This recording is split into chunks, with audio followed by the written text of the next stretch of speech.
ஒரு காட்டுல 5 தவளைகள் வந்து சுத்திக்கிட்டு இருக்கு. அப்போ 3 தவளைகள் தெரியாம ஒரு பெரிய குழியில கீழே விழுந்து.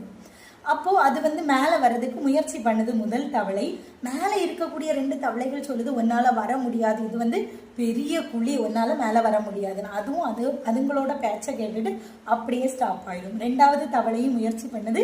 மேலே இருக்க தவளைகள் சொல்லுது, உன்னால முடியாது அப்படின்னு சொன்னோன்னா அதுவும் அப்படியே இருக்குது. 3வது தவளை எந்த பேச்சையுமே கேட்காம மேலே ஏறி ஏறி வந்து மேலே வந்துடுது. ஆனால் அந்த தவளைக்கு வந்து காது கேட்காது.